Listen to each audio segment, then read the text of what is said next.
with really the person who was almost like Paul Revere about terrorism in this country, former Senator Gary Hart.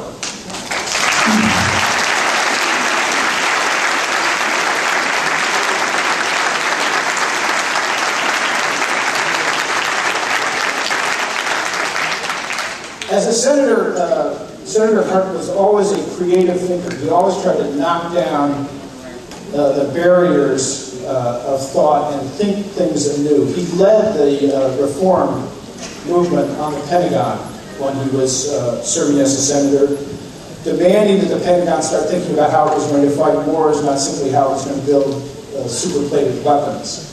And that its money be used more efficiently and its organizational structure be organized in a more ready-to-fight fashion. He also did the same kinds of path-breaking thinking on domestic issues. And then, with former Senator Redmond, he chaired, before 9/11, the U.S. Commission on National Security in the 21st Century, which warned policymakers that the United States would face a major attack of terror on its inland shores and had to prepare for it, and that we were not prepared for it, and laid out an agenda for preparation which was, of course, ignored. With that value and that insight, he comes to us with a great sense of an ability to speak authoritatively about these issues. He has just published a book entitled The Fourth Power, New Thinking About American Foreign Policy, published by Oxford Press. I recommend it to Senator Gary Hart.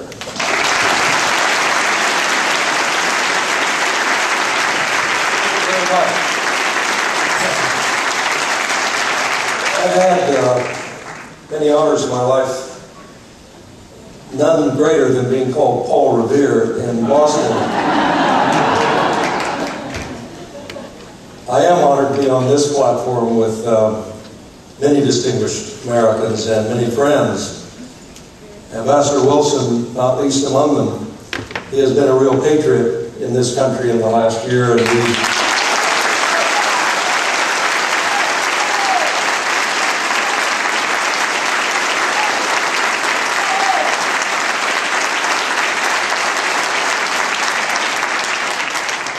I don't see where he went, but I also want to recognize an international patriot. We have a phenomenon in this country, or we had in the old days, a time when people disagreed with policy. They resigned in honor and resigned in protest. I think the last senior American who did that was former Secretary of State Cyrus Vance. But here earlier I had a chance to say hello to an acquaintance who did the same thing in his own country of Great Britain. He was its foreign minister, and he resigned in protest over his country's entry into Iraq, and I think we ought to acknowledge that. The Honorable Robin Cook.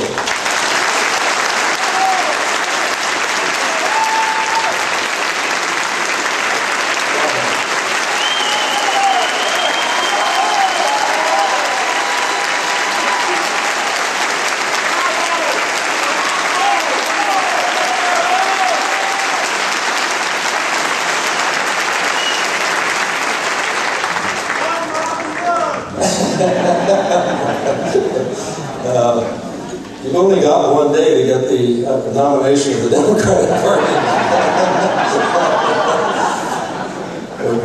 we're honored to have you here.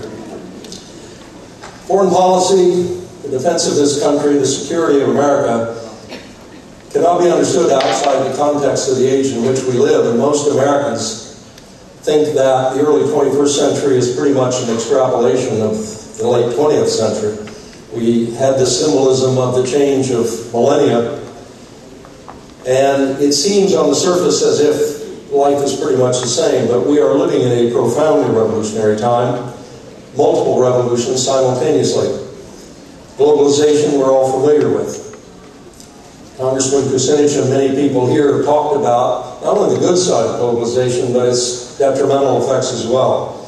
We cannot make economic policy for ourselves or participate in world economics without understanding how historic and epic and upheaving that revolution is. And by itself it would be phenomenal, but it's accompanied simultaneously by an equally profound economic and social revolution, which is, of course, the information revolution. You have to go back to the industrial revolution of the early 19th century to find a time where whole economies were transformed in the space of a quarter century, the way the computer chip has transformed our economy. And the impact of those two simultaneous revolutions, the globalization and the information revolution, has been twofold.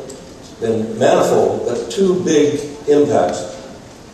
One, crucial impact in the international community is it's widened the gap between the haves and the have-nots. If you are a trading nation, if you have raw materials or finished products or goods and services to trade, overall you are benefiting from these revolutions.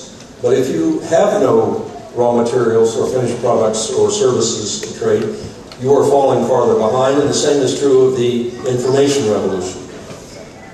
Most young people in America, though by no means all, have some access to the computer age and thereby can bootstrap themselves into this new economy. But billions of young people around the planet do not have that access, and they are falling farther behind. And that widening gap has led to the third revolution, which is the declining sovereignty of the nation state, or the phenomenon of the failed state. The inability of the state, the government, to keep its guarantee to its citizens, the nation, of a stable economy and security. And that was the basis of the nation state in the mid-17th century, a bargain between nations or peoples and the state or their government. Then in exchange for their loyalty, that government will provide a reasonably stable economy and personal and community security. And with that eroding nation-state sovereignty has come the fourth revolution, which visited this country profoundly on 9/11, and that's the transformation of war, the changing nature of conflict. Because in the 3.5 centuries of the history of the nation-state, we formalized war. We uniformed our armies. We set out fields of battle.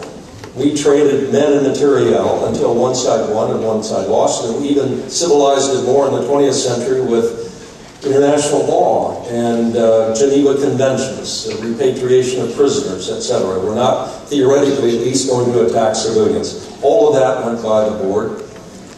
Non-uniformed, non-military people attacked civilian targets on purpose with no particular political agenda except revenge.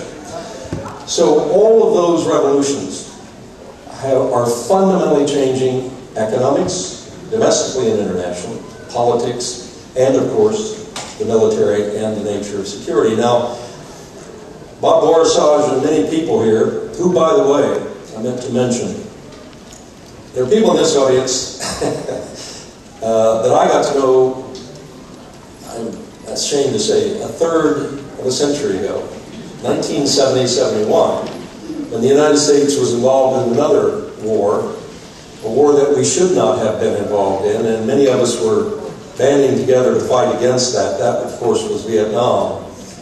We fought for the nomination of a man called George McGovern, and George McGovern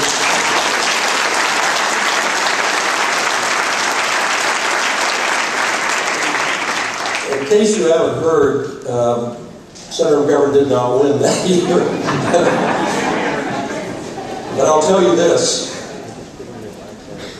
It's amazing to be in the media. The media says, my book, which Bob was kind enough to mention, was reviewed in the New York Times last Sunday or Sunday before last with Senator McGovern's book and won by Mario Cuomo. And the headline was, "Advice from the Losers."